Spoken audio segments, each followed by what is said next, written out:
un témoin en personne pour le premier panel.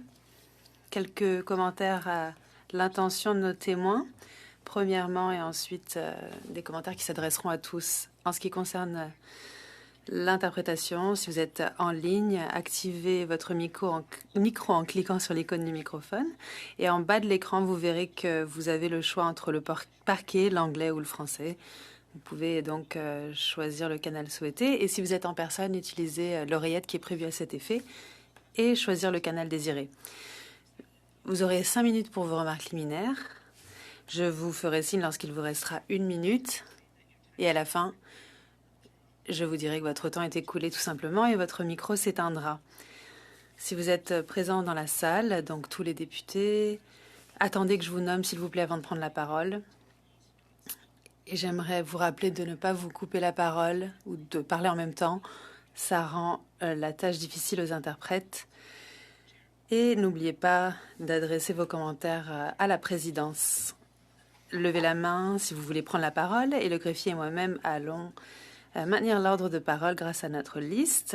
Conformément à l'article 108.2 du règlement et la motion adoptée le 16 septembre 2025, le comité reprend son étude sur le système d'immigration canadien. J'aimerais donc souhaiter la bienvenue à nos témoins. À titre personnel, en ligne, nous avons Monsieur David Thomas, avocat, bienvenue. Du Center of Immigrant and Community Services, Alfred Lam, directeur exécutif, également à distance. Et en personne, j'aimerais souhaiter la bienvenue à la directrice générale de Costi Immigrant Services, Anita Stellinga. Merci d'être là en personne. Sur ce, donc vous aurez chacun 5 minutes pour votre discours d'ouverture et après quoi nous passerons à 2 tours de questions. Commençons donc par Monsieur Thomas. Vous avez 5 minutes, allez-y. La parole est à vous. Merci, Madame la Présidente. À titre d'introduction, je suis avocat à Vancouver depuis 1989, pendant 25 ans. Oups, attendez une seconde, on a juste besoin d'augmenter le volume dans la salle pour pouvoir vous entendre.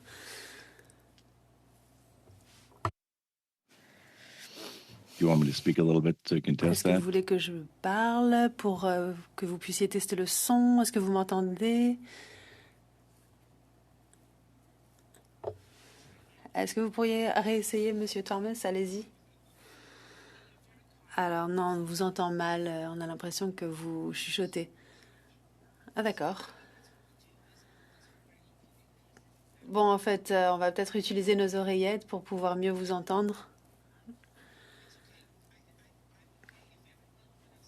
Si tout le monde est d'accord, Monsieur Brunel-Duceppe, vous êtes... Oui? Are you okay with that, Mr. Brunel-Duceppe? Alors, Monsieur Thomas, on va reprendre dès le début. Allez-y, vous avez 5 minutes. Alors, maintenant, j'ai du mal à vous entendre, vous, mais est-ce que vous m'entendez? Dit le témoin. Oui? D'accord. Allez-y, oui, oui. Alors, à titre d'introduction, je suis avocat à Vancouver depuis 1989. Pendant 25 ans, j'ai été avocat spécialisé en immigration bien connu, spécialisé dans les travailleurs qualifiés, les immigrants d'affaires et l'aide aux employeurs canadiens cherchant à embaucher des ressortissants étrangers. En 2014, ma carrière a pris un tournant lorsque j'ai déménagé à Ottawa pour 7 ans afin de devenir président du tribunal canadien des droits de la personne. Depuis mon retour à Vancouver en 2021, j'ai travaillé pendant 3 ans pour le Collège des consultants en immigration et en citoyenneté, qui est l'organisme de réglementation des consultants en immigration du Canada. J'ai été vice-président de leur tribunal disciplinaire où j'ai entendu des plaintes concernant des fraudes en matière d'immigration et des fautes professionnelles de consultants. Je suis dans le métier depuis longtemps et j'ai vu beaucoup de choses, les bonnes, les mauvaises et les très mauvaises. Vos autres témoins vous ont beaucoup parlé des bonnes et il y a beaucoup de bonnes choses. Mais aujourd'hui, je vais vous parler des mauvaises et des choses horribles parce que vous devez les entendre. Commençons par les travailleurs étrangers temporaires et la fraude et les abus liés à l'EIMT. L'EIMT signifie donc évaluation de l'impact sur le marché du travail et il s'agit d'un document essentiel qui permet à un travailleur étranger d'obtenir un permis de travail et, dans de nombreux cas, la résidence permanente. Les EIMT ont tellement de valeur qu'il existe un marché noir pour les obtenir. Les gens sont prêts à payer des dizaines de milliers de dollars pour obtenir un EIMT qui leur permettra d'exercer un emploi peu rémunérateur, mais avec l'objectif final d'obtenir éventuellement la résidence permanente. Je vous recommande de lire ma décision disciplinaire rendue l'année dernière dans l'affaire Barroal, dans laquelle de jeunes hommes originaires d'Inde ont payé $40 000 $ pour obtenir un EIMT afin de travailler comme chauffeur routier pour un employeur qui ne possédait en réalité aucun camion. Leurs travailleurs étaient sous-traités, ils n'étaient payés que 10 $ de l'heure. Et lorsqu'ils se sont plaints, leur consultant a menacé d'organiser leur expulsion. Ils ont donc continué à travailler dans des conditions proches de l'esclavage jusqu'à l'obtention de leur résidence permanente. Ce type d'abus des EIMT est monnaie courante et se produit à grande échelle. Point suivant. Les vérifications policières et vérifications des antécédents par le SCRS. Les vérifications policières de certains pays ne valent pas le papier sur lequel elles sont écrites. Et nous devons cesser de nous bercer d'illusions à ce sujet. Le ministre des Affaires étrangères de l'Inde a officiellement averti le Canada que nous admettons des criminels dangereux provenant de son pays. Je vous recommande également de lire l'article que j'ai rédigé plus tôt cette année pour le MacDonald Laurier Institute au sujet des vérifications des antécédents effectuées par le SCRS pour les immigrants potentiels soupçonnés de terrorisme ou de crime organisé. Dans une décision bizarre liée à mon ancien tribunal des droits de la personne, nous avons conclu que les vérifications des antécédents effectuées par le SCRS ne révélaient pas de la sécurité nationale et rendaient des agents d'immigration vulnérables à des plaintes pour violation des droits de la personne. Point suivant. Cette récente initiative visant à donner la priorité aux immigrants francophones doit être repensée. Dans le cadre du système Entrée Express, les francophones sont tellement prioritaires qu'ils surplantent désormais même les travailleurs de la santé dans le processus de sélection. Le système d'entrée express a été conçu pour admettre des personnes possédant des compétences professionnelles utiles. Mais avec tout le respect que je dois à mes amis francophones, en quoi le français est-il une compétence professionnelle, en particulier dans les régions comme l'ouest du Canada? Et nous savons que la majorité de ces immigrants francophones proviennent de pays en développement et n'ont peut-être pas d'autres compétences professionnelles utiles pour assurer leur réussite au Canada. Prochain point, les programmes d'immigration régionaux dans le cadre desquels les étrangers obtiennent la résidence permanente sur la base d'une promesse de vivre au Québec ou dans une autre province, ou le nouveau projet pilote d'immigration dans les communautés rurales. Tous ces programmes de destination sont une perte de temps et le resteront tant que vous ne ferez rien pour respecter l'obligation de résidence régionale après leur arrivée. Ces programmes sont tous activement promus comme une voie détournée pour entrer au Canada. Soit vous délivrez des visas conditionnels, soit vous invoquez la clause dérogatoire, soit vous faites quelque chose. Sinon, cessez de perdre votre temps avec les programmes régionaux. Ensuite, la fraude en matière de citoyenneté, elle est bien plus importante que vous ne le pensez. Nous devons mettre fin à la fraude et cesser d'accorder la citoyenneté canadienne aussi librement avec des seuils aussi bas. Et s'il vous plaît, rétablissez l'obligation de se présenter en personne pour obtenir la citoyenneté et les cérémonies d'assermentation. Avons-nous vraiment dévalorisé notre citoyenneté à ce point que nous sommes heureux de laisser cela se produire en ligne? Dernier point, la crise de la fertilité au Canada est bien plus grave que jamais. L'immigration était censée y remédier. Je travaille dans ce domaine depuis plus d'une génération et je dois être honnête et vous poser la question suivante. L'immigration massive va-t-elle améliorer ou aggraver la situation des jeunes qui envisagent de fonder une famille? Nous continuons à accueillir des personnes plus rapidement que nous ne pouvons leur construire des logements, ce qui entraîne bien sûr une augmentation des coûts et nous devons commencer à avoir une conversation honnête à ce sujet. Voilà ma petite liste et je serai ravie de répondre à vos questions. Merci, Monsieur Thomas. Maintenant, Monsieur Lam, allez-y, vous avez 5 minutes. Merci, Madame la Présidente. Bonjour à toutes et à tous. Je m'appelle Alfred Lam. Je suis directeur général du Center for Immigrant and Community Services, également le président du CA. Et je suis de l'Ontario Council of Agencies Serving Immigrants et siège au Conseil national d'établissement et d'intégration. Donc c'est un honneur pour moi d'être invité aujourd'hui et de m'adresser à votre comité. Un bon processus d'immigration doit remplir 2 fonctions. Il doit encourager les immigrants à venir au Canada et les inciter à rester. Malheureusement, le processus d'immigration actuel du Canada échoue sur ces 2 fronts. Pour encourager les immigrants à venir, nous devons garder à l'esprit qu'ils ont le choix de leur destination. Et si nous voulons que davantage de personnes choisissent de venir au Canada, nous devons mettre en place un processus d'immigration équitable, cohérent et prévisible, dont l'objectif est d'offrir à tous les migrants une voie claire vers la résidence permanente. Au lieu de cela, nous avons actuellement un système complexe avec une multitude de voies différentes pour différentes populations et des règles qui changent sans préavis. Nous nous retrouvons avec des dizaines de milliers de personnes coincées dans l'incertitude, attendant dans des files d'attente dont la durée est incertaine. Un article publié par la CBC le mois dernier rapportait que les délais de traitement des demandes d'immigration au Canada pouvaient atteindre 50 ans dans le cadre de certains programmes de résidence permanente. 50 ans.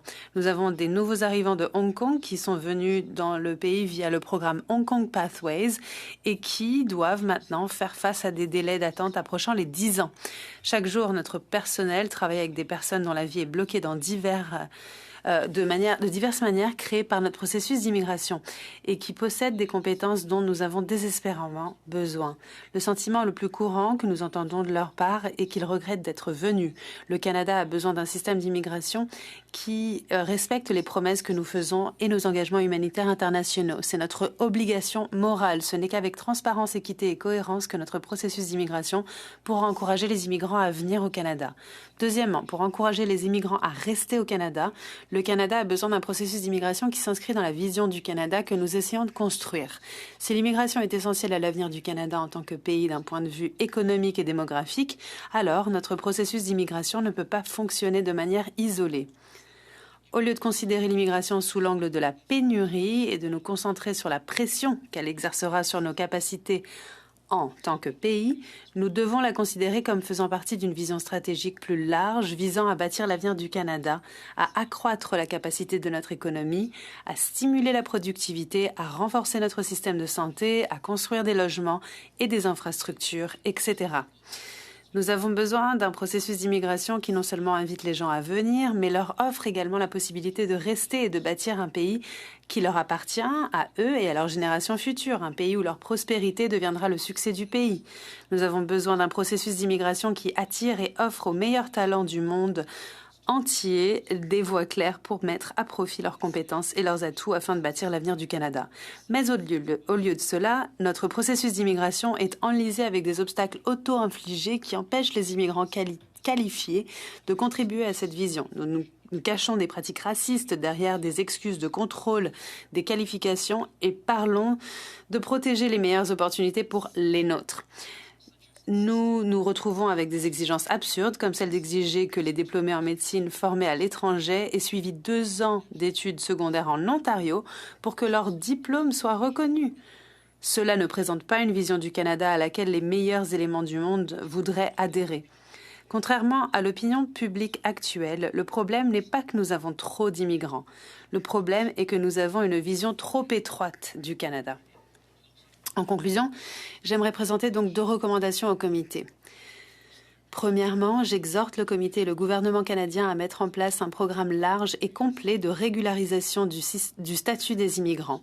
C'est le moyen le plus rapide de résorber nos retards actuels et de permettre aux gens de ne plus mettre leur vie en suspens et de commencer à contribuer à notre économie et à notre société. Cela permettrait également de reconnaître la contribution des dizaines de milliers de travailleurs sans papier qui se trouvent déjà dans le pays et qui jouent un rôle essentiel dans notre économie. Deuxièmement, nous avons besoin d'un processus de reconnaissance des diplômes et des compétences qui soit uniforme dans tout le pays, avec des procédures clairement définies, y compris les coûts impliqués et les délais raisonnables. Les dernières recherches indiquent que parmi les 16 professions qui ont le plus besoin d'un apport de talents internationaux, 10 d'entre elles aient des taux de départ supérieurs à la moyenne parmi les immigrants récents. Merci au comité de m'avoir écouté. Merci Monsieur Lam. Passons maintenant donc à Madame Stellinger de Costi. Merci de me donner l'occasion de m'adresser à vous aujourd'hui. Je m'appelle Anita Stellinger, je suis directrice générale de Costi Immigrant Services. C'est un organisme communautaire multiculturel qui vient en aide aux immigrants, aux réfugiés et aux personnes vulnérables depuis des décennies. Notre mission est simple mais profonde. Veiller à ce que chaque nouvel arrivant, quelles que soient les barrières linguistiques ou culturelles, puisse mettre à profit ses compétences, en acquérir de nouvelles et participer pleinement à la vie canadienne. Le secteur des services aux immigrants et aux réfugiés est une infrastructure essentielle au succès du Canada. L'immigration n'est pas seulement une politique sociale, c'est un impératif économique. Ce secteur permet aux nouveaux arrivants de s'intégrer rapidement. Le secteur s'assure à ce que les immigrants trouvent rapidement un logement et un métier. Mais malgré ce rôle essentiel, les agences partout au pays doivent faire plus, mais avec moins de ressources. Les réductions de financement introduites par IRCC en 2024 ont déjà eu des répercussions profondes et mesurables. Un rapport à paraître recommandé par Centraide du Grand Toronto et la ville de Toronto montre que 81% des organismes prévoyaient des licenciements, soit au moins 309 postes. Cela veut dire qu'elles se traduisent en diminution du nombre de cours de langue, du soutien à l'emploi et la possibilité de réussite pour les nouveaux arrivants. Donc, les conséquences sont claires. La perte de programmes spécialisés tels que la formation linguistique avancée et la reconnaissance de diplômes limités limite la capacité de nouveaux arrivants à travailler et à contribuer.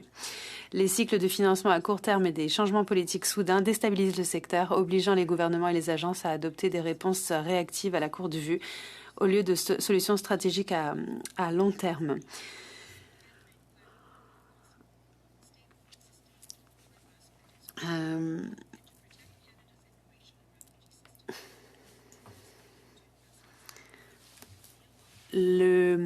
L'exclusion de l'aide au logement pour les demandeurs d'asile dans le budget fédéral, combinée à des mesures telles que l'élargissement de l'entente sur les terres pays sûrs et l'introduction des projets de loi C12 et C2, marque un changement inquiétant par rapport aux obligations humanitaires du Canada.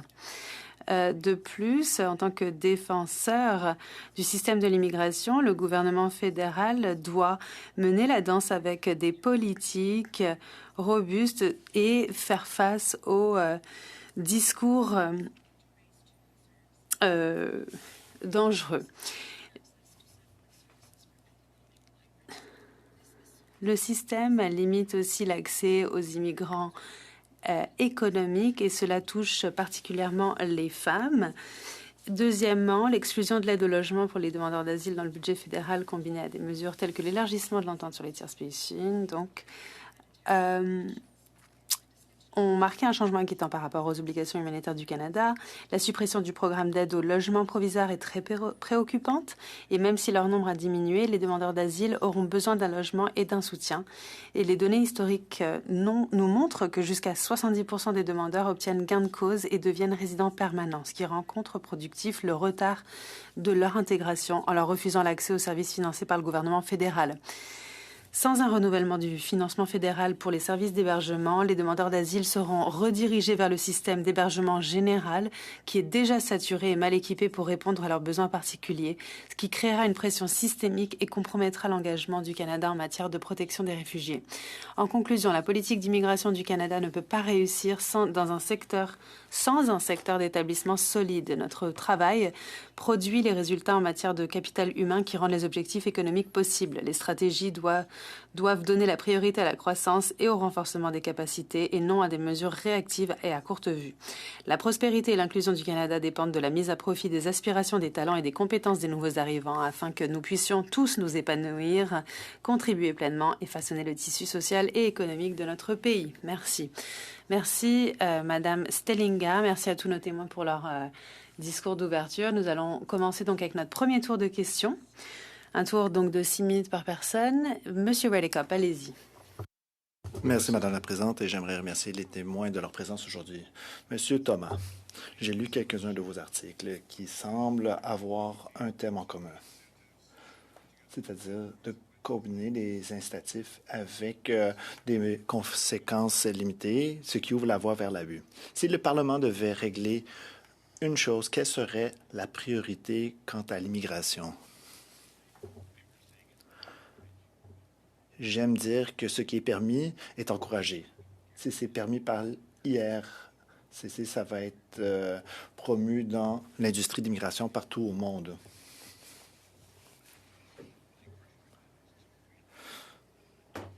Pour l'instant, il faut faire des meilleures vérifications d'antécédents des nouveaux arrivants. Nous permettons à beaucoup de personnes de se rendre avec un statut temporaire, plus que nous le faisions par le passé, sans faire des vérifications d'antécédents de manière rigoureuse. Donc, voilà le premier problème à régler, selon moi. Merci. Vous avez aussi parlé de l'augmentation des demandeurs de statut de réfugié qui arrivent par voie terrestre. Quels seraient les besoins de protection des demandeurs d'asile par rapport à d'autres personnes qui cherchent seulement une voie facile vers la citoyenneté? Eh bien, beaucoup de personnes qui ont présenté une demande de statut de réfugié à partir du Canada sont des personnes dont le statut temporaire vient d'expirer. Nous avons vu une augmentation marquée des citoyens du Mexique. Nous n'avons plus de demande de visa. C'était la deuxième fois qu'on a fait cette erreur. Nous l'avions fait au début des années 2000 avec une grande augmentation des demandes. Et maintenant, nous voyons aussi beaucoup de demandes des ressortissants indiens qui sont venus ici sous un statut temporaire. Il faut donc déterminer quelle est la motivation sous-jacente des demandeurs. Selon vous, quelles seraient vos estimations quant aux demandes légitimes de statut d'asile des personnes qui craignent pour leur vie dans leur pays d'origine? C'est difficile à le dire. Je n'étais pas un avocat spécialisé en demande de statut de réfugié, mais parfois je vais communiquer avec différents commissaires à la CISR. Il y a l'impression dans les tribunaux qu'il y a une certaine intention de scruter attentivement les différentes demandes. Mais il faut déterminer quel est l'objectif d'accueil du Canada. Certaines personnes croient qu'il faudrait accueillir 1 million de nouveaux Canadiens par année. D'autres veulent voir des chiffres soit plus grands, plus petits.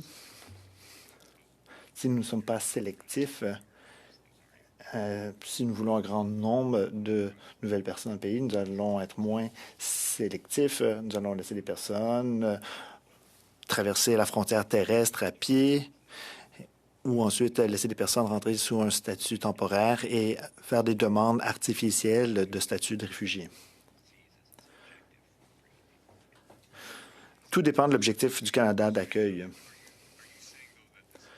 Je m'excuse de vous interrompre. Dites-vous que c'est le manque d'orientation du gouvernement du Canada qui fait en sorte que les responsables à la CSR vont dire, bon, je serai plus lax quant aux exigences. J'y fais allusion, mais ce n'est pas une étude empirique. C'est seulement mon impression selon mes différentes discussions. Vous avez passé un certain temps avec les différents responsables, les consultants en immigration. Il y a des enjeux avec les consultants. Il y a eu des tentatives de resserrer la ceinture au Canada, mais il y a des personnes et des acteurs de l'extérieur du pays sur lesquels nous n'avons pas beaucoup d'emprise. Quelles seraient les mesures nécessaires? Eh bien, nous devrions être plus sélectifs quant aux personnes que nous permettons d'agir comme consultants. En tant que membre du tribunal, je voyais des conduites très douteuses. Certaines personnes ne sont pas du tout convenables pour agir comme consultants.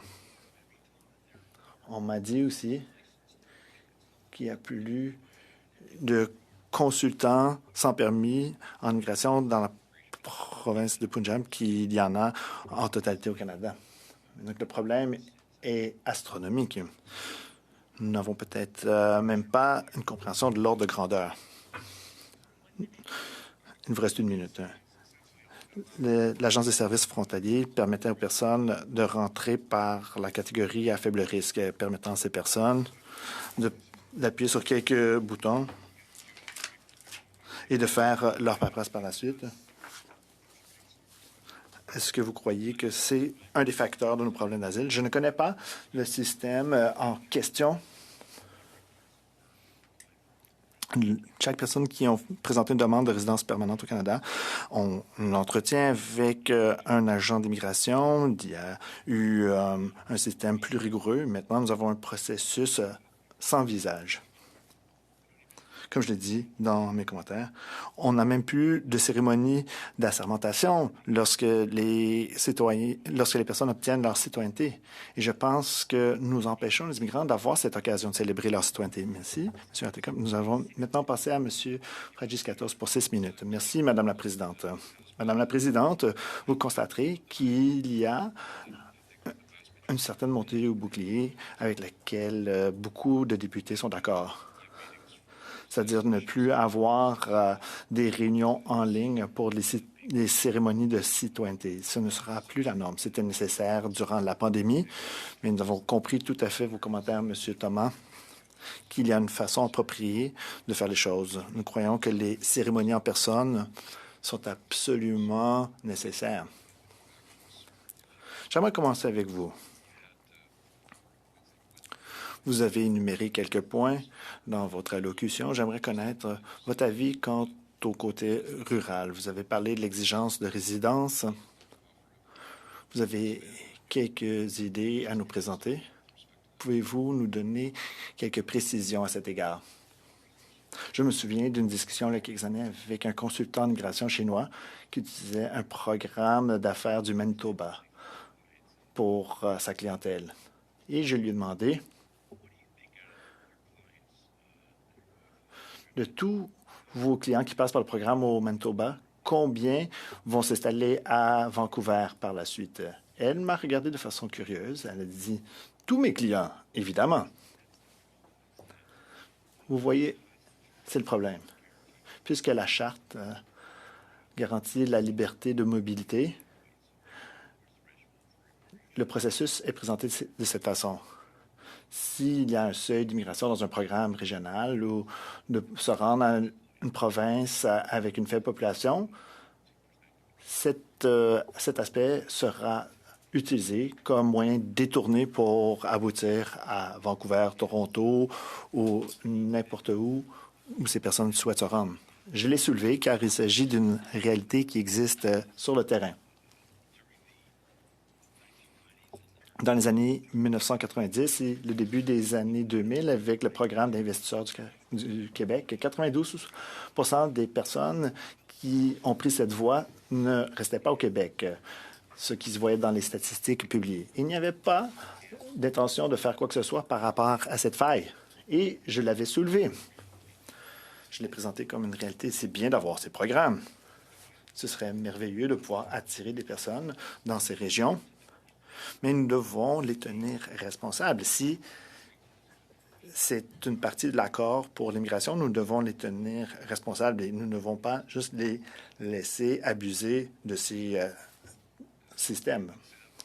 Avez-vous des exemples d'autres pays qui ont des programmes semblables, qu'il s'agisse de programmes pilotes ou de programmes qui ont évolué dans des programmes plus permanents, où l'intention du programme était garantie, c'est-à-dire que les personnes s'établissaient dans la région dans laquelle ces personnes ont immigré au départ. Je ne connais pas de programme de la sorte par le passé. Il y a eu des idées d'émettre des visas conditionnels de 5 ans.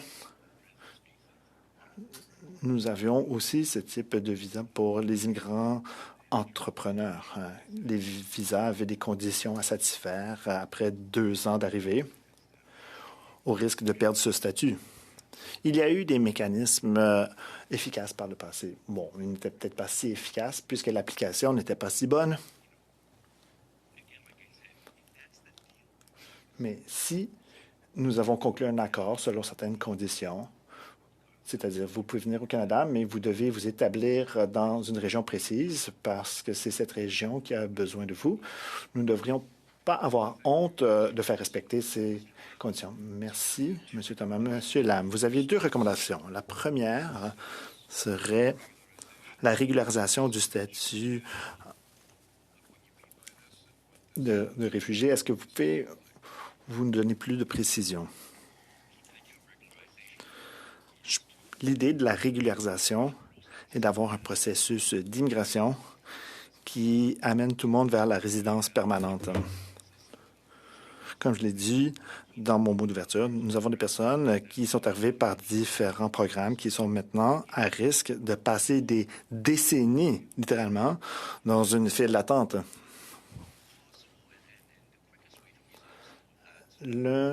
L'une des solutions les plus rapides pour régler ce problème de délai, c'est d'avoir un programme de régularisation lorsque nous offrons le statut de résident permanent pour des personnes qui attendent de façon déraisonnable. Nous avons des travailleurs qui sont au pays et travaillent. Ces personnes sont au pays pas parce qu'elles sont venues par des voies douteuses. Ce sont des personnes qui sont arrivées au pays avec un visa qui a expiré. Ces personnes sont restées par la suite. Ce sont des personnes qui contribuent à l'économie et à la société. Un programme de régularisation pourrait reconnaître ces personnes et leur donner la résidence permanente, car il s'agit des résidents permanents selon la définition. Si je vous comprends bien, vous souhaitez que chaque personne dans les différentes files de devenir des résidents permanents. C'est l'objectif ultime, effectivement. C'est la façon dont nous faisons la promotion de ces programmes et de ces différentes voies dans différentes régions. Dans le programme de voies pour les Hongkongais, nous émettons ces voies pour amener les personnes à quitter une situation délicate politique à Hong Kong pour devenir des résidents permanents. Malheureusement, M. Lam, je dois vous interrompre. Vous n'avez plus de temps. Vous allez devoir poursuivre avec une autre question. Duceppe pour 6 minutes. C'est à vous. Merci, Madame la Présidente. Merci aux témoins d'être avec nous aujourd'hui. J'adore ce comité-là parce qu'on a des visions vraiment très opposées de notre système d'immigration et c'est important qu'on puisse entendre ces visions-là qui sont quand même assez différentes l'une de l'autre et qui nous vont donner un travail assez exceptionnel pour nos analystes dans le futur. Monsieur Thomas, j'ai une question pour vous. Le préambule est peut-être un peu long, mais lorsqu'on soulève des questionnements sur l'immigration, ça crée souvent un tort réputationnel épouvantable, en particulier pour le Québec. Dès qu'on parle d'intégration des migrants ou de limitation du seuil des demandeurs d'asile ou de seuil tout court, là, certains vont dire que on va être raciste, on va être taxé d'avoir une difficulté avec la différence, alors que c'est pas nécessairement ça le cas si on regarde la vision d'ensemble de la problématique.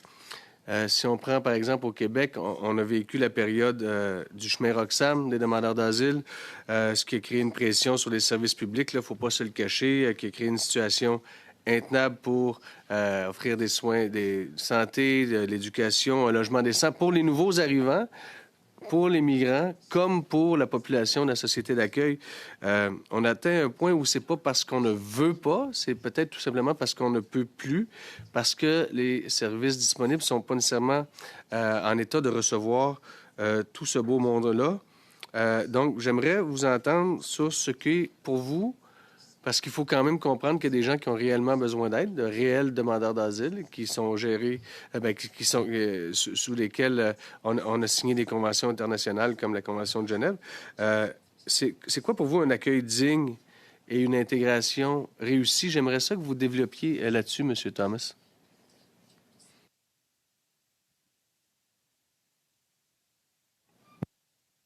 Merci pour la question, M. Duceppe. I think that, first of all, Canada should be clear. Tout d'abord, je crois que le Canada doit dire clairement quelle est son approche et de ne pas avoir honte que nous sommes un pays avec une culture unique. On pense souvent à un entretien du premier ministre Trudeau au New York Times où il avait affirmé qu'il n'y avait pas de culture commune au Canada, que nous sommes un État post-national, ce qui avait envoyé un message très confus aux nouveaux immigrants au Canada. Les immigrants qui viennent au Canada veulent appartenir à cette société canadienne. Et il n'y a pas une intention d'être un Canadien à statut particulier, mais plutôt un Canadien canadien. Nous devons expliquer clairement quelles sont les attentes envers les nouveaux arrivants. Et nous ne devrions pas avoir honte de notre approche. D'autres pays ont des normes beaucoup plus élevées que les nôtres pour la prospérité et la cohésion sociale du Canada. Il nous faut une plus grande unité et nous ne devrions pas avoir honte de l'exiger. Moi, par exemple, que si on prend le Québec, vous me permettrez, là, M. Thomas, je suis un député du Bloc québécois. Québec qui était reconnu comme une nation, que sa culture propre, son histoire propre, sa langue, évidemment. Et donc, est-ce que vous ne seriez pas d'accord avec le fait que... Et il y a des particularités culturelles je pense, dans l'ensemble canadien. Là. Si on va à Terre-Neuve, on n'est pas à Moose Jaw. Puis si on va à Moose Jaw, on n'est pas à Calgary. Il y a des particularités culturelles sur l'ensemble du territoire canadien. Est-ce que, à ce moment-là, si on prend chaque province comme État fédéré, est-ce que ce serait pas mieux que chaque province, comme le Québec, ait son propre système d'intégration? Parce que si je regarde le multiculturalisme présentement, qui est la doctrine dans tout le Canada, c'est pas cette doctrine-là qui amène, disons, un sentiment d'appartenance efficace ici sur le territoire canadien. Et j'aimerais vous entendre sur le multiculturalisme parce que dès que on s'attaque à cette doctrine-là, on dirait qu'on est mal perçu, alors que pourtant, c'est une question vitale d'intégration des nouveaux arrivants à une culture commune. Surtout pour le Québec, j'y faisais référence. J'aimerais vous entendre là-dessus. As a matter of fact, I spoke to a group of students. J'ai parlé à un groupe d'étudiants à l'Université de la Colombie-Britannique dans l'Okanagan sur ce sujet. Les étudiants voulaient discuter si la diversité et le multiculturalisme étaient des vrais avantages pour le Canada. Eh bien, nous avons vu qu'il y a une balkanisation quant à cette question.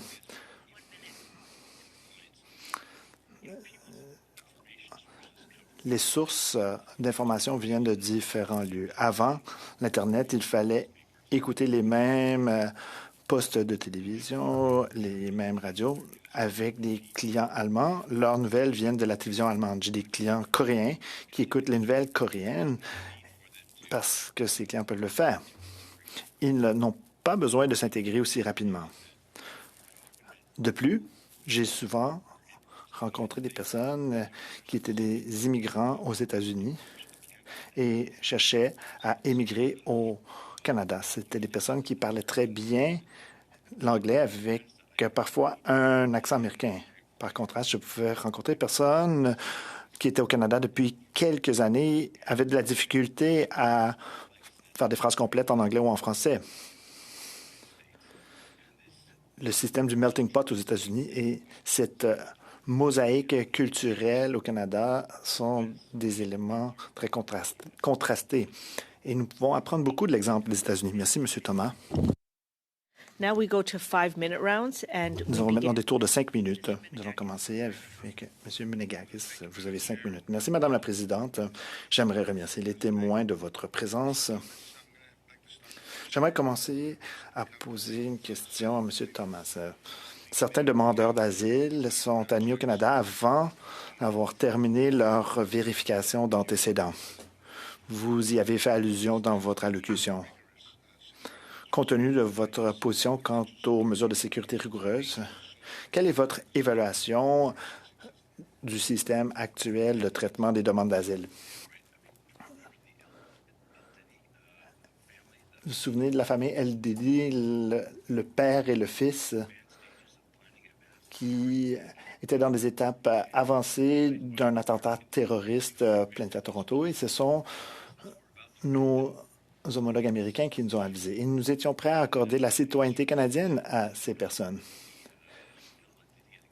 Je crois que son nom, c'était LDD. Et le père avait été filmé dans une vidéo de l'État islamique en 2015 où il commettait des atrocités. Nous avons peut-être fait preuve de naïveté. Nous avons présumé que les nouveaux arrivants sont des personnes légitimes. Si nous ne faisons pas un travail rigoureux de vérification d'antécédents, surtout lorsqu'il est question de criminalité ou de terrorisme, nous allons attirer ces personnes au Canada. Nous allons réellement les attirer au Canada. Nous avons aussi fait l'erreur de laisser tomber l'exigence de visa pour les ressortissants mexicains en 2015. Et nous voyons des preuves d'activité de cartel au Canada. Il s'agissait d'une autre erreur flagrante. Nous étions naïfs de croire qu'il n'y aurait pas ces conséquences. Je ne crois pas que nous ayons tort à retarder les demandes, le temps de faire une vérification rigoureuse pour bien les connaître sans en avoir honte. Je l'ai mentionné dans mon mot d'ouverture. J'ai publié un long article à ce sujet. Il ne faudrait pas se poser la question si nous avons tort ou raison de le faire. Nous avons le droit de savoir si des personnes ont des antécédents criminels avant de les admettre au Canada. Merci, je me souviens du cas LDD. Et d'ailleurs, le père et le fils habitaient au sein de ma circonscription.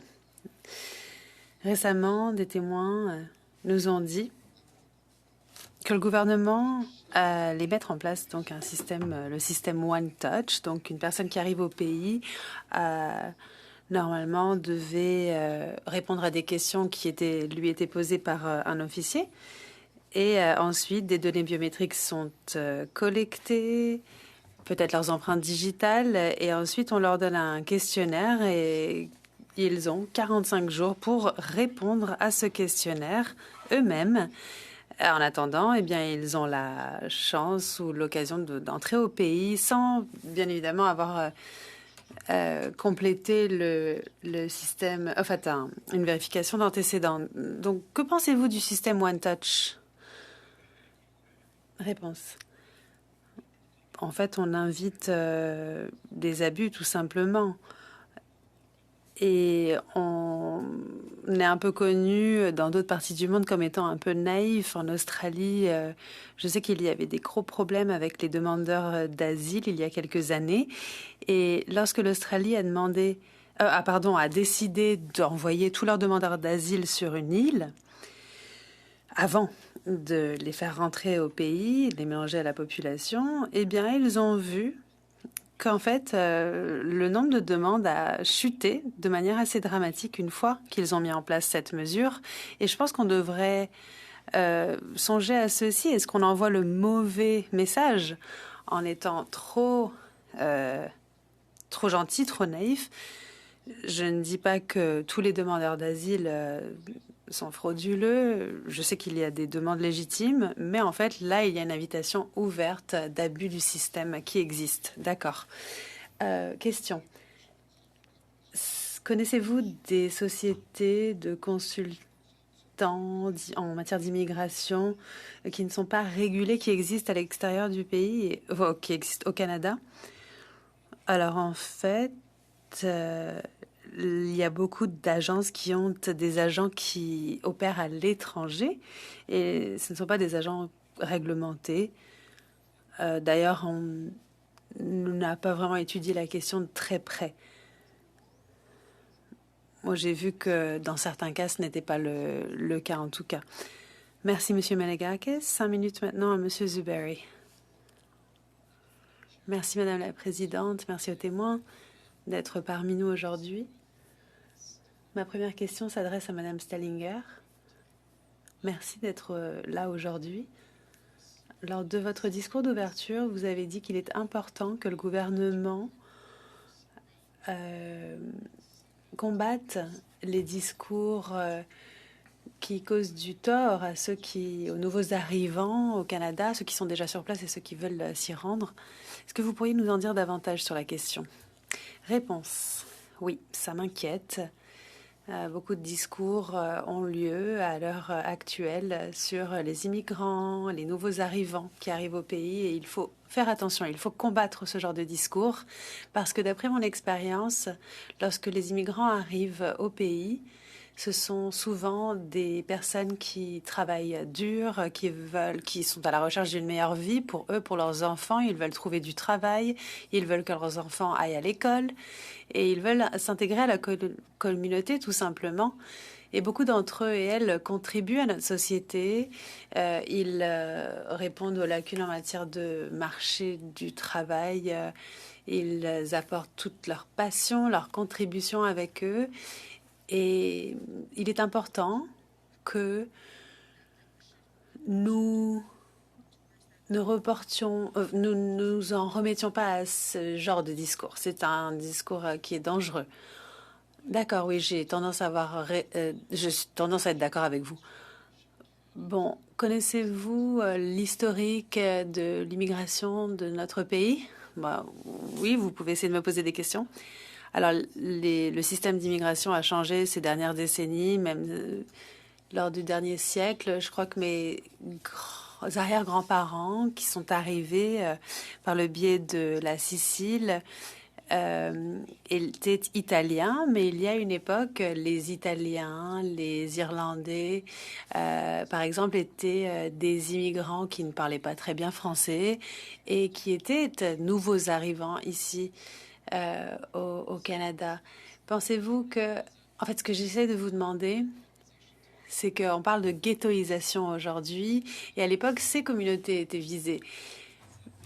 Mais en fait, n'est-ce pas là l'historique de notre pays, en fait? Depuis que les gens arrivent au pays et s'installent au Canada, est-ce que l'on ne voit pas ce système ce concept de ghettoisation? Parce qu'on entend beaucoup parler de la ghettoisation aujourd'hui, mais est-ce que ce n'est pas la même chose qui avait lieu avant? Oh, c'est intéressant que vous posiez cette question parce que j'étais à Halifax il y a quelques semaines. Et d'ailleurs, j'ai lu donc que le Canada accueille des immigrants, des demandeurs d'asile, des personnes qui fuient leur pays à cause de guerres et toutes sortes de raisons. Et donc, on parlait de leur fuite, mais aussi des contributions des immigrants. Peut-être qu'à l'époque, certains immigrants n'avaient pas les compétences linguistiques requises, mais ils arrivaient avec d'autres compétences. Et ces récits sont encore criantes aujourd'hui, que ce soit dans les quartiers tels que Little Italy, à Chinatown. Ce sont des rappels des contributions importantes que ces nouveaux arrivants ont faites au pays. Et on voit toutes sortes de gens comme ça encore aujourd'hui arriver chez nous au Canada. Merci, c'est important d'en parler.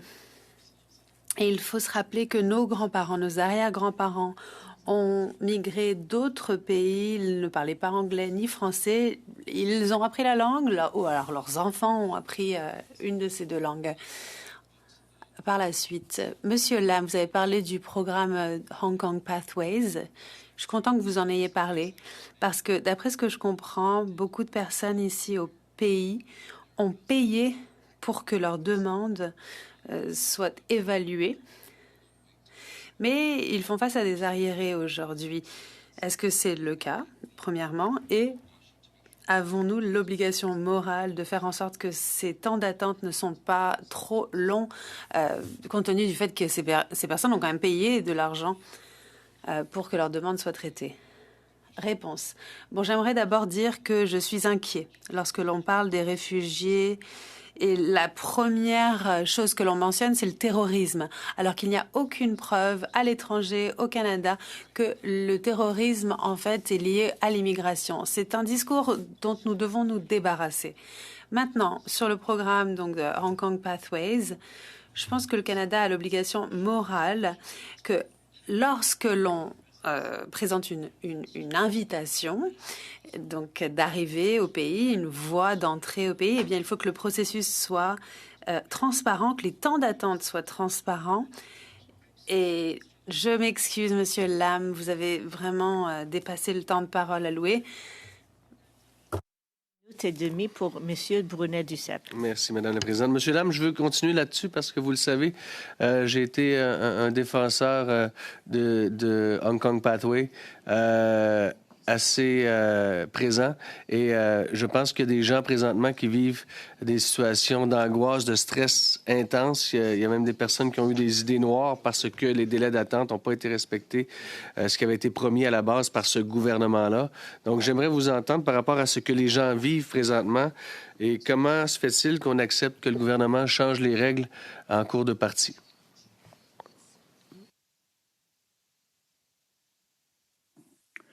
Réponse. Madame la Présidente, j'aimerais ajouter à ce que j'ai dit plus tôt ceci. En fait, une partie de la difficulté, c'est l'incertitude. Beaucoup de personnes qui arrivent par le biais de Hong Kong Pathways traversent des choses très difficiles, que ce soit pour leur carrière, leur famille. Et lorsqu'ils sont coincés dans ce système et qu'ils ne savent pas s'ils vont devoir attendre encore 5 ans, 10 ans, eh bien, ça rend la situation très stressante. Ça crée des pressions énormes pour leurs familles.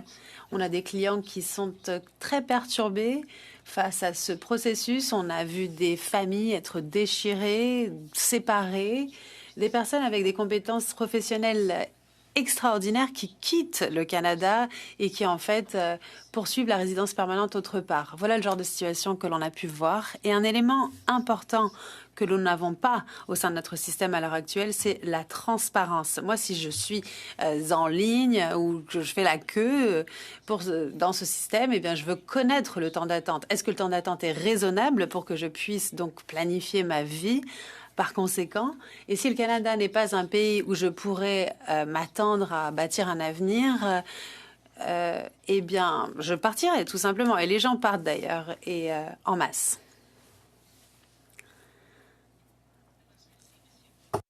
Thank you, Mr. Lamb. Next, we go for 5. Merci, Monsieur Lam. 5 minutes maintenant à Monsieur Ma. Merci, Madame la Présidente. Première question s'adresse à Monsieur Lam. Tout à l'heure, vous avez parlé donc de transparence, de régularisation. De manière générale, quelle serait votre recommandation à notre comité pour justement nous débarrasser de l'arriéré qui existe au sein du Hong Kong Pathways? Alors, une raison de remédier à cet arriéré, c'est de proposer une régularisation, une occasion de régularisation qui permettrait aux personnes qui ont déjà fait leur demande, qui ont déjà... en fait, leur demande est passée au travers de l'évaluation en matière de sécurité.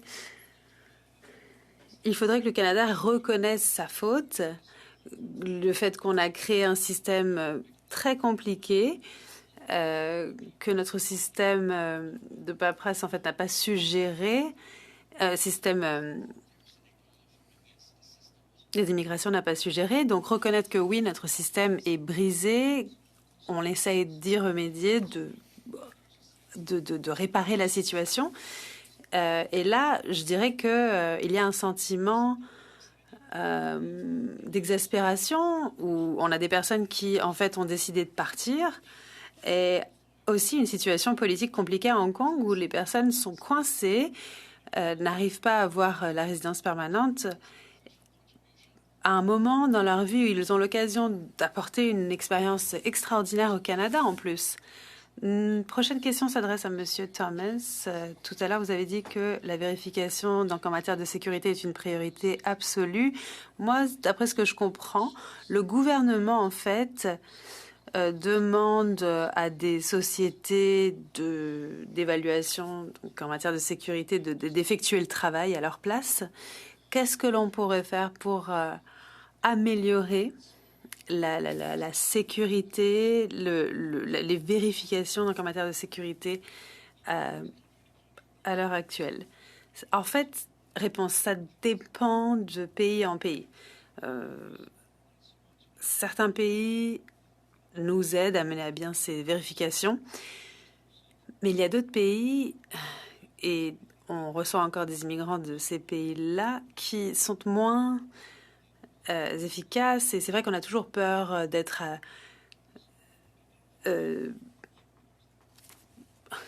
accusé de racisme.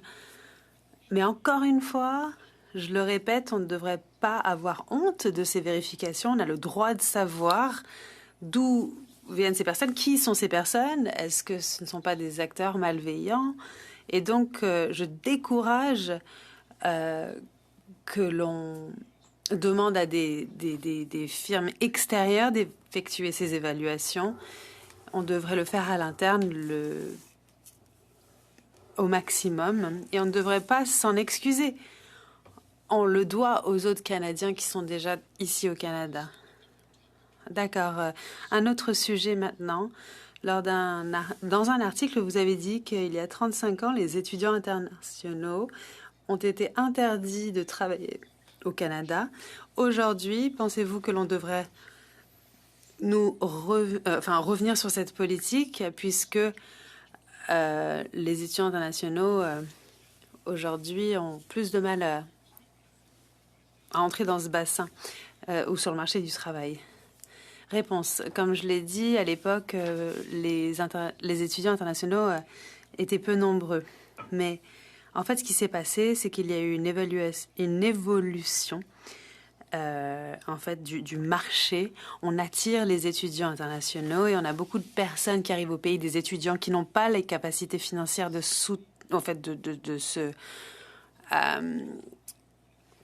subvenir à leurs besoins et donc ils doivent trouver du travail pour essayer de joindre les deux bouts. Ou alors ils demandent des prêts qu'ils doivent rembourser par la suite. Et le but ultime, c'est l'immigration. Donc, en fait, on a limité leur capacité. Si on limitait leur capacité de devoir travailler, eh bien, il y aurait une chute de ce genre de demande de toute façon. Et puis, ça allégerait aussi le fardeau lié au logement. D'accord. Pour éviter donc une situation de la sorte, encore une fois, est-ce que vous pensez que les permis d'étudiants devraient être liés directement au marché du travail?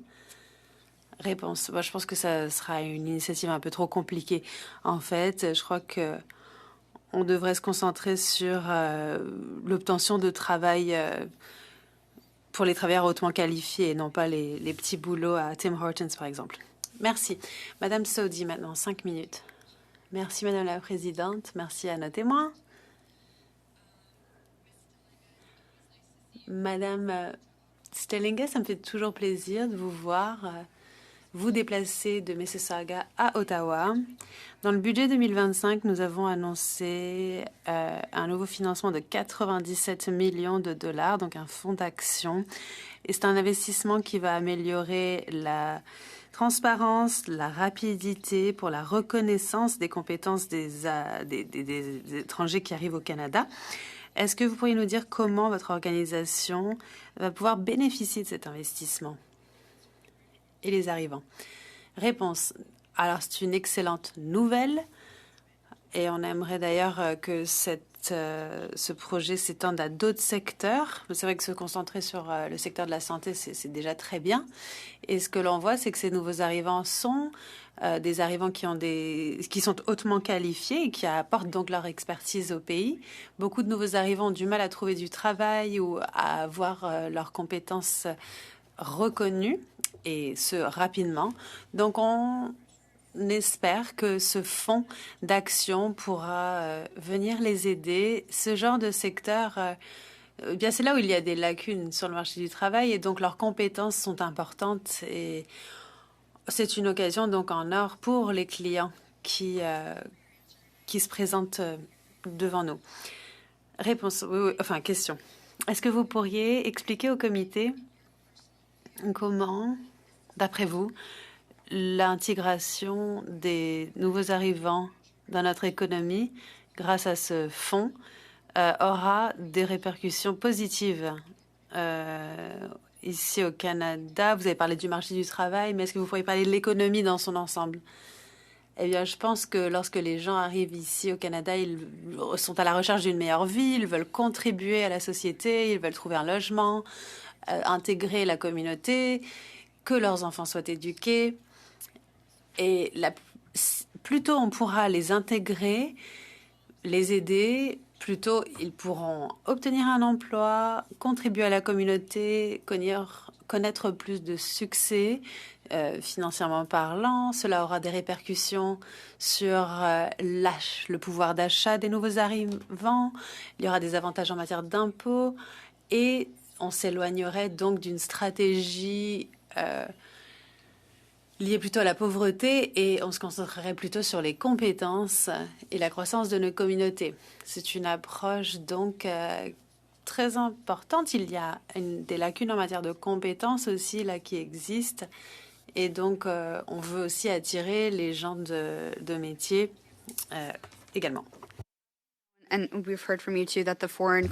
Nous avons entendu que le Fonds de reconnaissance des titres étrangers est un pas dans la bonne direction. Pouvez-vous nous donner plus de précisions quant aux recommandations pour ce comité? Comment le gouvernement fédéral peut continuer d'appuyer l'intégration des nouveaux arrivants dans les différentes collectivités du Canada?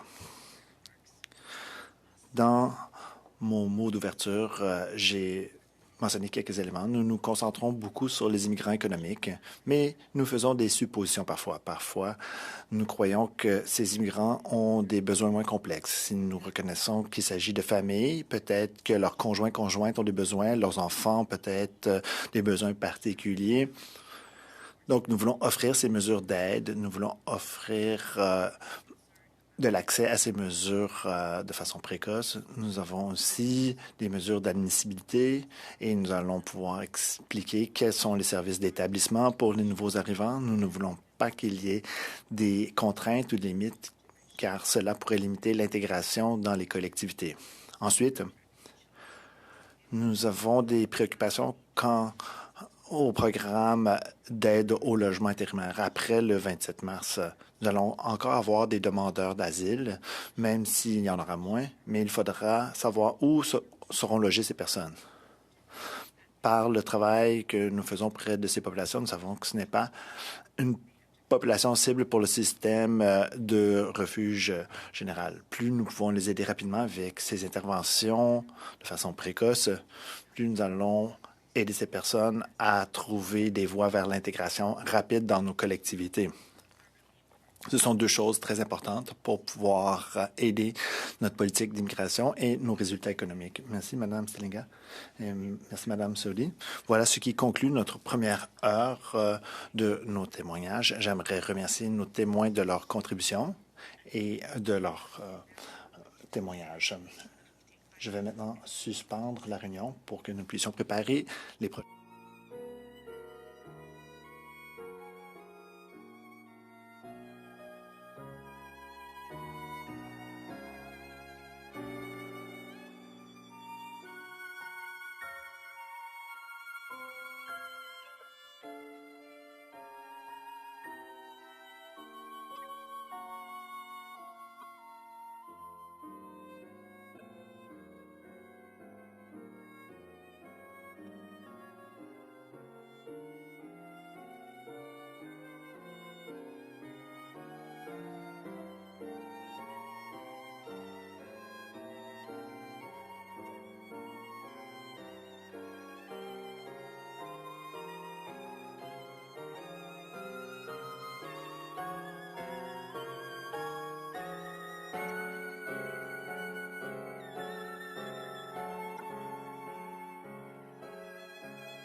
Bienvenue de nouveau à notre deuxième partie de cette séance sur le système d'immigration et de citoyenneté au Canada. J'ai quelques commentaires pour nos prochains témoins. Pour ceux et celles qui participent par Zoom, assurez-vous de cliquer sur votre micro pour activer votre micro et veuillez éteindre votre micro lorsque vous ne parlez pas. Dans la partie inférieure de votre fenêtre Zoom, vous pouvez choisir le canal d'interprétation, soit le son d'origine, l'anglais ou le français. Nous avons un témoin ici. Vous pouvez utiliser l'oreillette et choisir votre canal d'interprétation. Je vous demande d'attendre que je vous nomme avant de prendre la parole. Je vous rappelle que vos commentaires doivent être adressés à la présidente. J'aimerais maintenant souhaiter la bienvenue à nos témoins pour la deuxième partie. De Windsor, de Legal Assistance of Windsor, nous avons Nicole Guthrie, avocate procureure. De la Coalition nationale des citoyens, nous avons Alexander Brown, directeur, et du groupe Proco, nous avons Jean-Denis Toupin, ingénieur. Everyone to our second panel. Each one of Bienvenue you tout will le have monde à notre deuxième panel. Vous avez jusqu'à 5 minutes pour votre discours d'ouverture et ensuite nous aurons 2 tours de questions. Je vais commencer en invitant Madame Guthrie. Vous avez 5 minutes. Bonjour Madame la Présidente.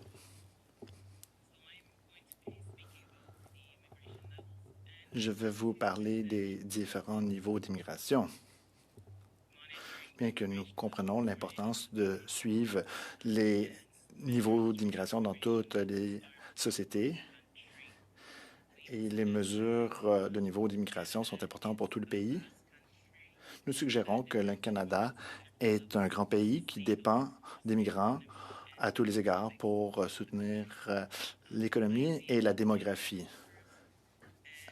idéalement avec des immigrants travailleurs. L'agriculture a évolué au fil du temps. Il y a une expansion du programme des travailleurs étrangers temporaires pour soutenir les activités dans les serres et d'autres activités agricoles et certains secteurs particuliers dans le pays.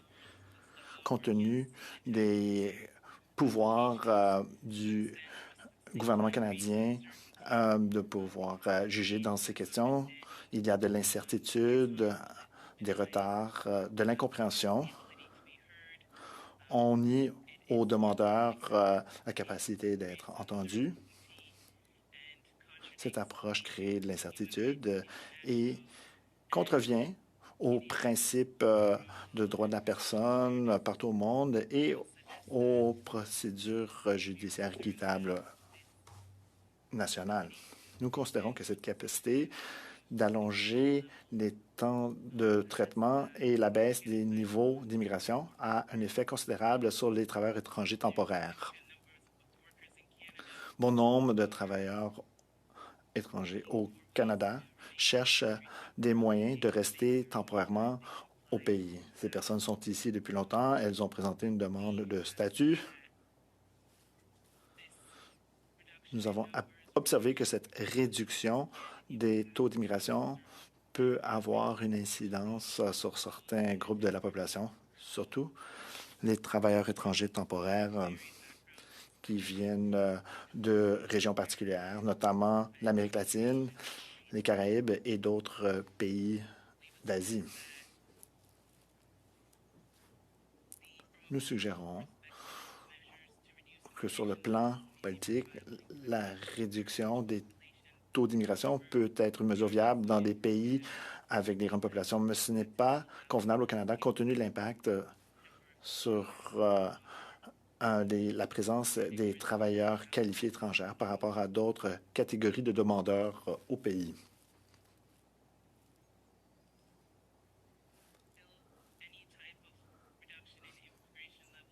Toute baisse du niveau d'immigration va convenir avec la loi sur l'immigration et l'établissement, notamment la Convention de Genève. Il y a des décisions de la Cour suprême qui mettent l'accent sur le droit international et droit national, surtout dans le contexte des droits de la personne.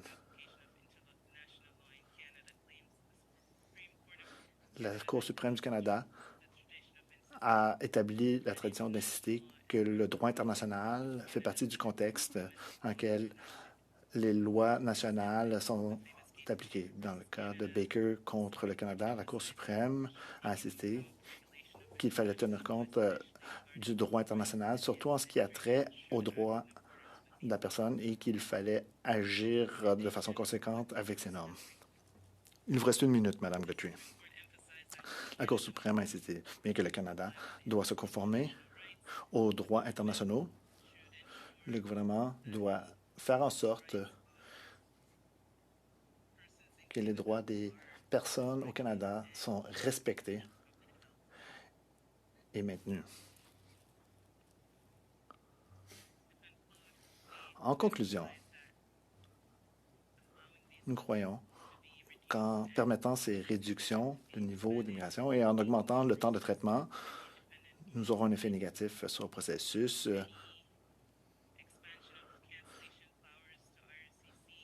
Toute annulation de pouvoir à IRCC,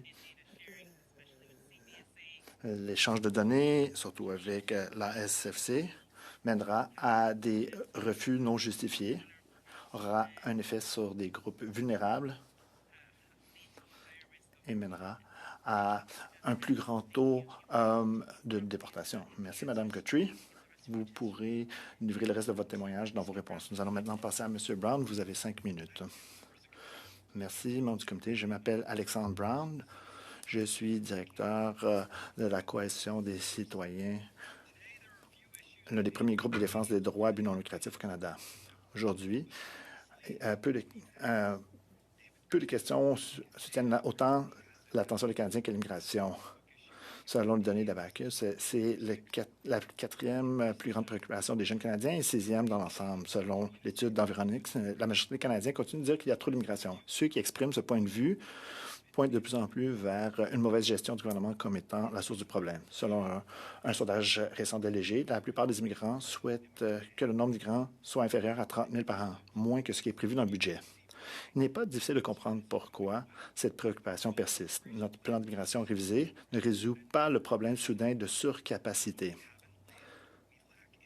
Ce que nous n'avons pas en terre, nous l'avons en infrastructure publique. Et nous avons eu l'année dernière 500 000 Canadiens qui ont quitté l'urgence sans avoir reçu des soins, selon une étude de CBC Marketplace.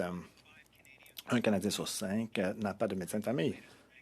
Selon les données d'Angus Reid, qui se préoccupe fortement de la Société canadienne du cancer, qui a participé à ce sondage. Selon une analyse récente supplémentaire, le groupe de réflexion Second Street estime que plus de 23 000 personnes sont décédées sur la liste d'attente pour des soins.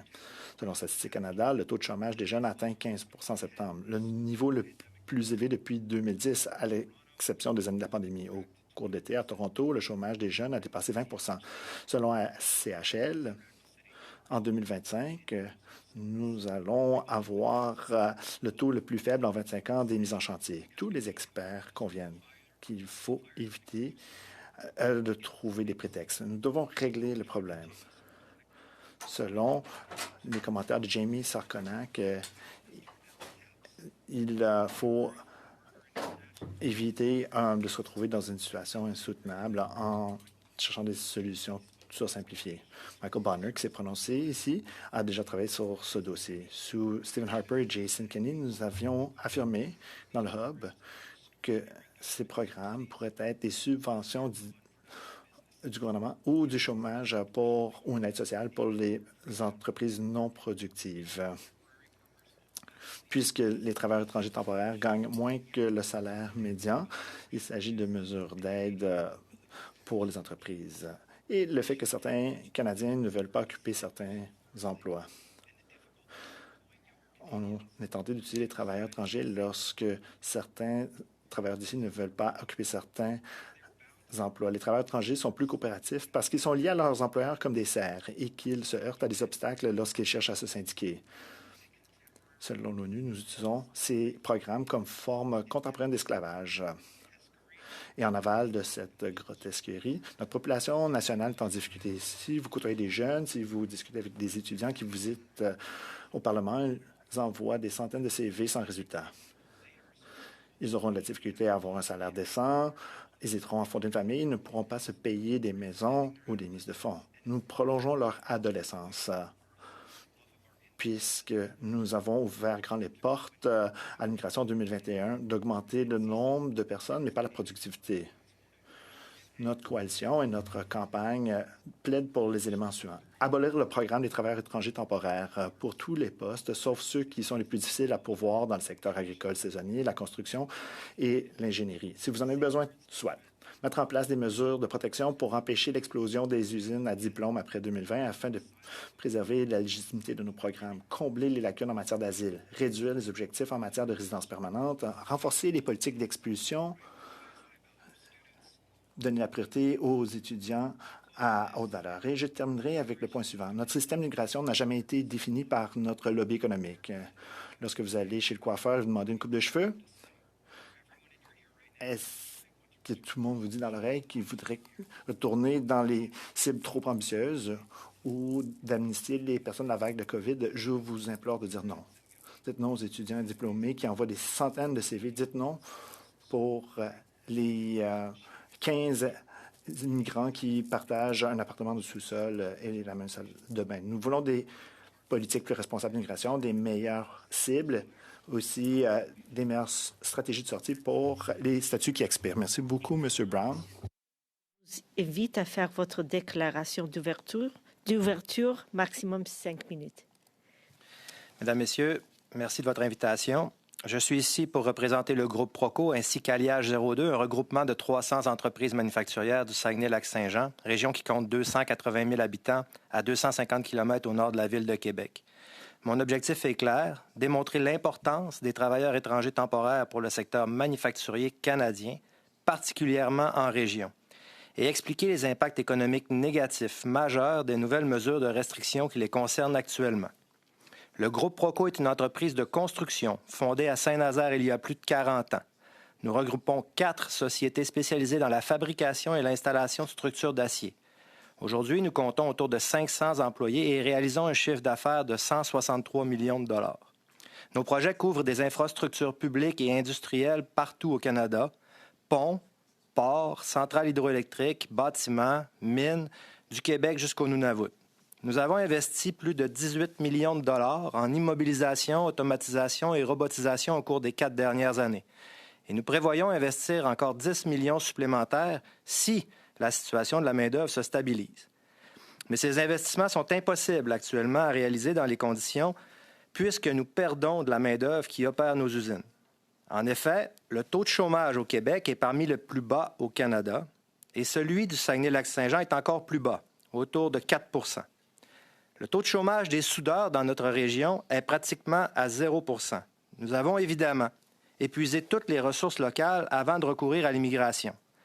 Mais au Saguenay-Lac-Saint-Jean, la pénurie de main-d'œuvre spécialisée est bien réelle. Selon un sondage récent, plus de 160 entreprises de la région emploient actuellement 2 372 travailleurs étrangers temporaires.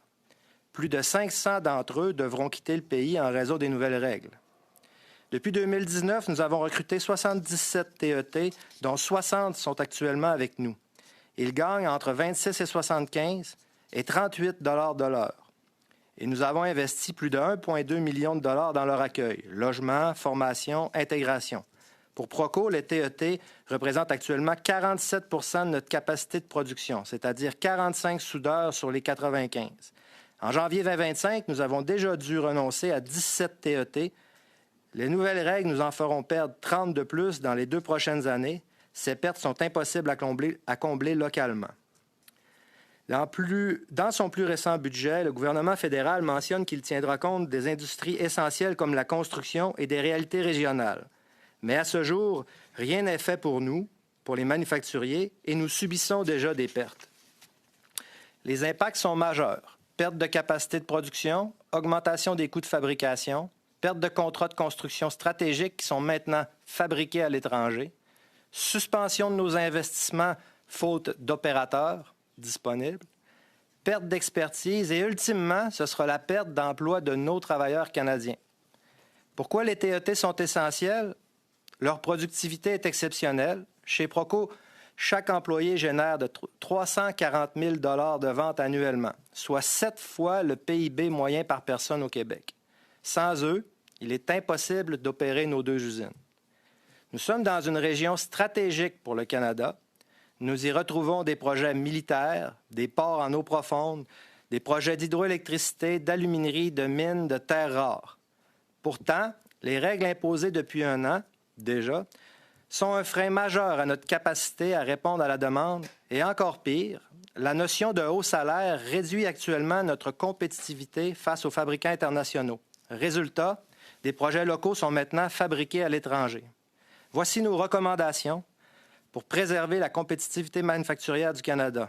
Rétablir régionalement les conditions du programme simplifié, accorder des permis de travail de 3 ans pour plus de prévisibilité pour les entrepreneurs, adapter les seuils salariaux au coût de la vie régionale, introduire immédiatement une clause de droit acquis pour les travailleurs étrangers déjà en poste et prioriser les secteurs manufacturiers desservant la construction.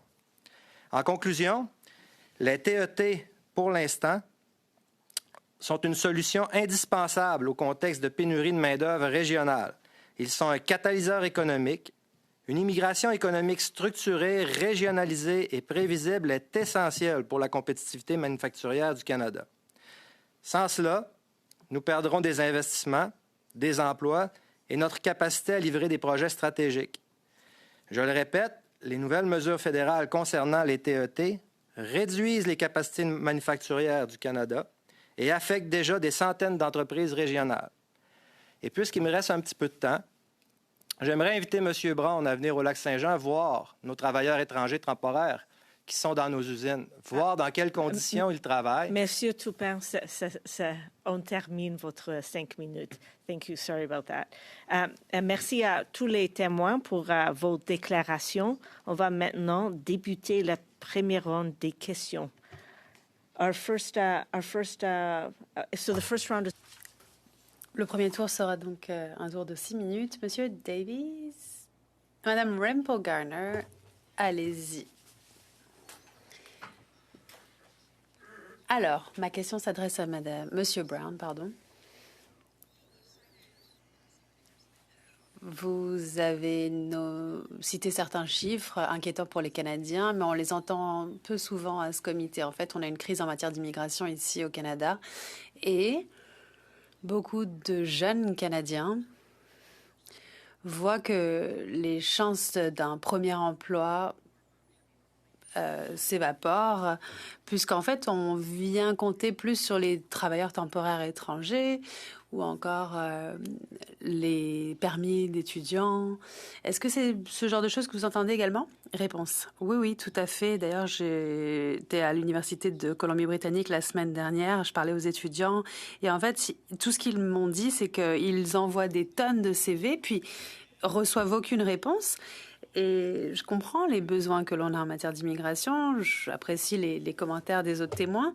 Mais David Dodge, l'ancien directeur de la Banque du Canada, nous a dit que, en fait, on ne veut pas qu'on ait des sociétés ici au pays qui comptent sur une main-d'œuvre peu chère et fragile, parce qu'en fait, ce n'est pas bon pour la productivité ni l'économie. Et en fait, il y a toutes sortes de conditions ici qui attirent l'attention de...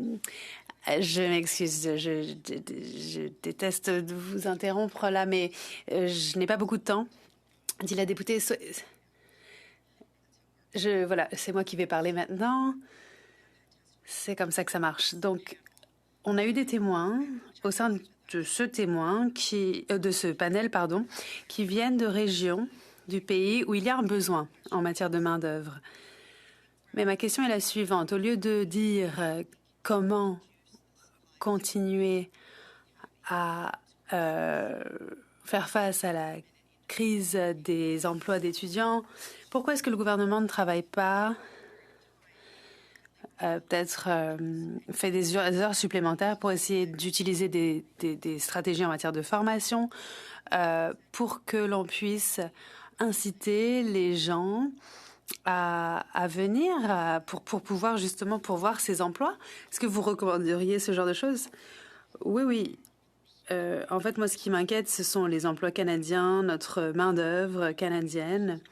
Est-ce que l'on ne pourrait pas plutôt investir ces ressources dans la formation? Dans les provinces, j'aimerais que la Colombie-Britannique travaille avec, par exemple, le Québec. Je ne veux pas qu'il y ait des pénuries nulle part. Mais là, on a un arriéré immense de jeunes Canadiens, en fait, à qui on a besoin de donner ces occasions et ces chances. Un leader syndical de Colombie-Britannique nous a dit qu'on a des personnes qui arrivent dans le secteur des métiers, des jeunes Canadiens qui vont peut-être donc suivre leur formation, mais ils ne peuvent pas avoir obtenir un métier par la suite parce que, en fait, toutes les ressources sont allouées aux travailleurs étrangers temporaires. Donc, pensez-vous que si l'on s'éloigne de ce programme des travailleurs étrangers temporaires, si on commence à se concentrer plutôt sur la mobilité en matière de travail, surtout pour les métiers, les jeunes, si l'on compte plus, ou en tout cas on parie sur les jeunes Canadiens, est-ce que ce ne serait pas une meilleure stratégie pour la productivité canadienne et l'équité en matière de salaire aussi? Oui, oui, carrément. Ça pourrait donc déjà aider les jeunes parce qu'ils ont beaucoup de mal à lancer leur carrière et les chiffres sont records. On ne sait pas où ça va nous mener. S'ils sont au chômage, restent à la maison, ne travaillent pas, les experts économiques nous disent que c'est ce que l'on est censé faire. Il faut former davantage et j'espère qu'on reviendra à cet ancien modèle. Oui, je suis d'accord. Et les données économiques que j'ai pu voir nous montrent que le Canada devient... En fait, on a créé une sous-classe de travailleurs et je ne pense pas que ce soit comme ça que l'immigration ou le système d'immigration doit fonctionner. Les personnes qui arrivent au pays devraient avoir la chance de pouvoir participer à l'économie pleinement et non pas être liées à une économie ou un secteur ou un employeur. Et donc, certains nous diront que le programme devrait donc être rendu plus flexible. Mais moi, ce que je vois, c'est qu'on a des jeunes ou main-d'œuvre de jeunes Canadiens qui est au chômage à 25%. Donc, on devrait abolir le système ou le programme des travailleurs étrangers temporaires et miser plutôt sur la mobilité ou des programmes de formation des jeunes. Est-ce que vous seriez d'accord avec cette recommandation? Oui, d'ailleurs, on a tarifié les ratios et si on veut attirer les travailleurs hautement qualifiés, eh bien, ils auront besoin de logements, d'incitatifs. Si on veut attirer des docteurs, par exemple, eh bien, si les logements ne sont pas disponibles, si les conditions sont désastreuses, ça ne va pas les attirer. Donc, il faut commencer à aider notre main-d'œuvre et à les attirer. Merci, Madame Rempel-Garner. Madame Zaïd, maintenant, 6 minutes. Merci, Madame la Présidente. Merci à tous les témoins. Mes questions s'adressent à Madame Guthrie. Merci de témoigner aujourd'hui. Alors, ma question porte sur le programme des aidants. Les aidants aident nos familles et nos proches. Ce sont des travailleurs compétents qui font le travail que beaucoup de Canadiens ne peuvent pas faire. Et ces travailleurs nous ont dit... En fait, il a été indiqué que l'on allait s'éloigner des projets pilotes dans les années à venir et passer à des programmes plus permanents. Donc, quel genre de critères d'admissibilité et soutien est-ce que l'on devrait voir pour que le Canada puisse compter sur ses aidants et ses travailleurs? Comment pouvoir les traiter donc avec respect, dignité? Une dignité et justice que tout le monde mérite d'ailleurs. Merci, Madame la Présidente. Merci pour la question. Bon, je suis d'accord. Les travailleurs étrangers temporaires sont essentiels au pays. Je ne comprends pas les besoins des travailleurs canadiens exactement, mais les travailleurs étrangers temporaires généralement travaillent dans le secteur des soins, ou les aidants, comme vous l'avez dit, et beaucoup de demandes sont faites par des femmes racisées qui viennent de pays asiatiques ou des Caraïbes, qui en fait, pour que ce programme soit équitable, et le Canada doit dire clairement ou donner un accès précis aux travailleurs étrangers temporaires. Ils ne devraient pas être liés à un employeur, c'est tout. Les salaires devraient être équitables aussi pour que le travailleur donc soit traité de manière équitable. Les délais de traitement aussi devraient être clairs et précis.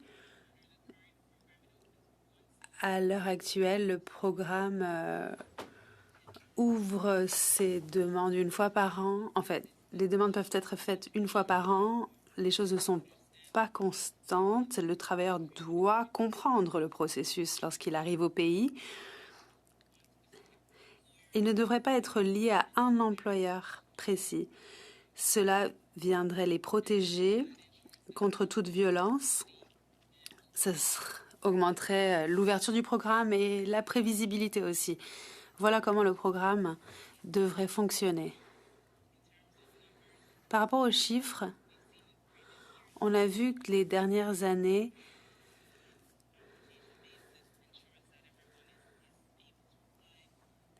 tout le monde devrait pouvoir postuler, tout le monde devrait pouvoir comprendre aussi quelles sont les demandes ou les prérequis pour pouvoir faire une demande en vertu de ce programme.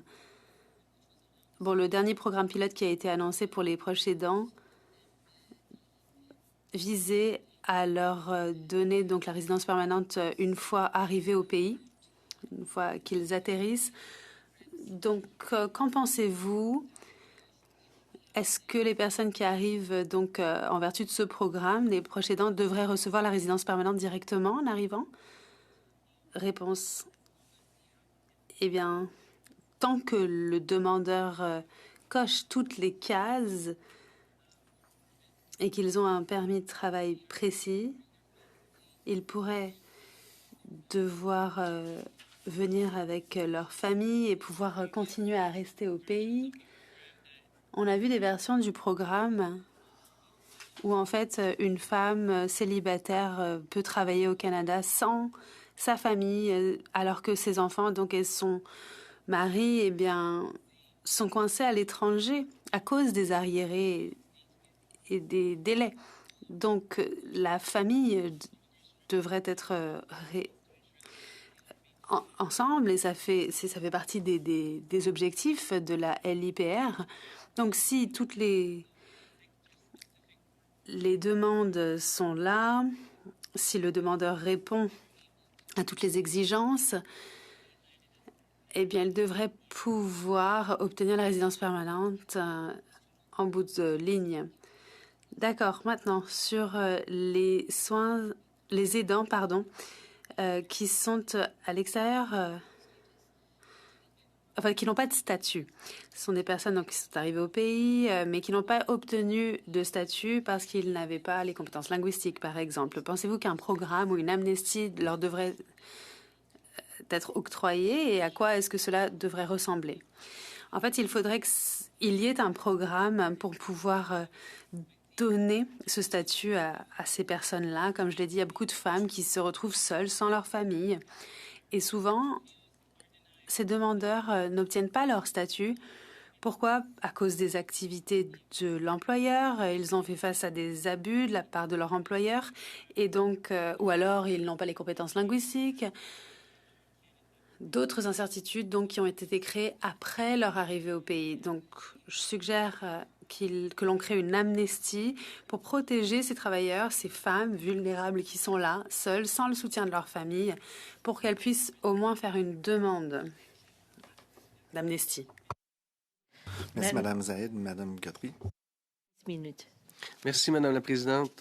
Monsieur Toupin, vous avez dit dans votre allocution de départ que des pertes de travailleurs étrangers, ça veut aussi dire des pertes d'emplois au Québec et au Canada de Canadiens et de Québécois. Est-ce que vous pouvez élaborer sur ce point-là, expliquer au comité ce que ça veut dire?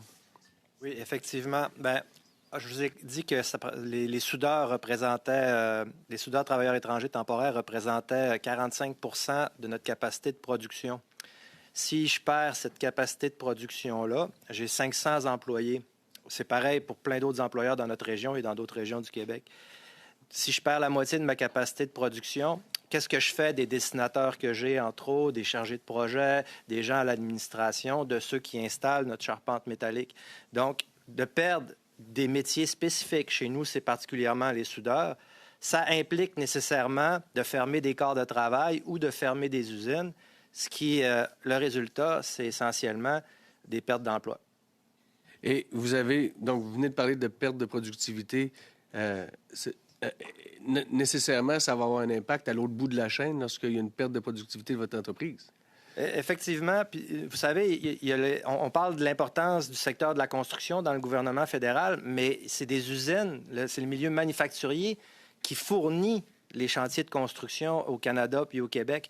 Puis malheureusement, on a oublié de tenir compte de ce milieu manufacturier-là. C'est nous qui fabriquons les charpentes métalliques, l'acier qui s'en va sur nos chantiers. Donc, c'est ça qu'on n'est plus capable de produire actuellement. Puis pourtant, il y a des beaux projets, des infrastructures militaires, les ports, les centrales hydroélectriques, qu'on n'est pas en mesure de fabriquer. Puis le pire dans tout ça, c'est que maintenant, on se fait compétitionner par des pays étrangers. Donc, c'est fabriqué par des travailleurs étrangers temporaires dans d'autres pays, comme par exemple les Émirats arabes unis ou en ce moment la Turquie. Il y a de l'acier au lac Saint-Jean qui arrive de la Turquie puis des Émirats arabes unis actuellement. Et pendant ce temps-là, eux, les conditions de travail des employés aux Émirats arabes unis, on repassera. Quelles sont les... Parce qu'il y a des gens qui ont l'air de douter des conditions de travail des travailleurs étrangers temporaires. Est-ce que vous pouvez dire comment se portent vos travailleurs étrangers temporaires? Nos travailleurs étrangers chez nous sont syndiqués, gagnent entre 25 et 38 $ de l'heure. Ils sont, pour la plupart, au-dessus du salaire médian, parce que la limite bas salaire est de 20 médian plus 20 %. Et puis, ils sont heureux, ils ont leurs familles qui sont venues, puis souvent, leurs femmes et leurs enfants travaillent. Leurs enfants ne travaillent pas, évidemment, vous le saurez, mais leurs femmes travaillent aussi dans d'autres secteurs. Donc, je vous invite à venir dans nos régions. Je pense que la situation est complètement différente de ce que, par exemple, d'autres témoins ici ont pu vivre ailleurs dans le pays. Puis c'est pour ça que nous, on clame que ça ne peut pas être une règle d'une côte à l'autre du pays. Il faut que ça soit régionalisé parce que les conditions sont vraiment différentes. Conditions, la pénurie de main-d'œuvre, le taux de chômage, etc., etc. Vous avez dit justement que c'est pas juste au Saguenay-Lac-Saint-Jean. J'imagine vous représentez quand même Alliage 02, qui est un regroupement d'entreprises. Vous avez parlé à d'autres personnes à l'extérieur de la région? Effectivement. Puis, tu sais, la région de Chaudière-Appalaches chez nous, en fait, c'est toutes les régions qui sont à l'extérieur des deux grands centres du Québec, c'est-à-dire Montréal et ses environs, et puis le grand centre de Québec. Toutes les autres régions autour sont dans la même situation que nous. On a de la misère à attirer de la main-d'œuvre. Puis il y a beaucoup de jeunes qui s'en vont dans des métiers universitaires ou collégiaux qui sont moins attirés par les métiers plus traditionnels comme la soudure puis le machinage. Puis c'est d'eux qu'on a besoin. Donc, ce que vous dites, c'est que les solutions mur à mur d'Ottawa, ça ne fonctionne pas. Il faut tenir compte des particularités régionales de tous et toutes. Vous avez dit que vous avez fait des investissements en automatisation, en robotisation. Est-ce qu'il y a des limites à la technologie présentement? C'est exactement ça. On a acheté dans les dernières années les plus gros équipements faits en Allemagne pour fabriquer le plus possible de façon robotisée. Mais étant donné qu'on fait des pièces qui sont custom puis qui sont de très grande envergure, il y a à peu près 20 à 25 % de nos pièces qui peuvent passer dans des machines automatisées.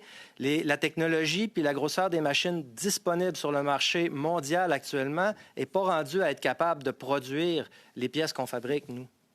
Comment vous entrevoyez l'avenir si ces mesures-là ne reviennent pas comme elles étaient aux 20 %? On coupe au moins du tiers notre chiffre d'affaires, puis on va fermer une de nos deux usines. Est-ce que ça veut dire une possible relocalisation de certaines de vos usines à l'extérieur? On est en discussion en ce moment pour tenter de faire fabriquer à l'étranger une partie de notre production afin d'être capable de continuer à livrer sur nos chantiers de construction, effectivement. Présentement, sur quel chantier vous travaillez au Québec et au Canada? On est sur beaucoup de chantiers de ponts du MTQ. On est sur les alumineries. On est dans le monde de la batterie et dans beaucoup de mines, les terres rares, un peu partout, du Nunavut jusqu'au Québec. Un dernier mot en finissant. Je vous laisse 20 secondes, puis après ça, je dois déposer une motion. Qu'est-ce que vous voulez dire au comité? J'aimerais vraiment que ces conditions-là, qui ont été déposées l'an passé, en mois de novembre, soient revues pour tenir compte de ce qui se passe dans nos régions. C'est complètement différent de ce qui a été exprimé par certains autres témoins dans cette commission. Merci, M. Toupin. Merci aux témoins. Madame la Présidente, je vais prendre le reste de mon temps. Je vais déposer une motion qui est en lien avec l'étude qu'on fait présentement, donc qui est débattable ici même présentement. Je vais vous la lire. Les interprètes ont déjà eu la motion, je pense. Merci.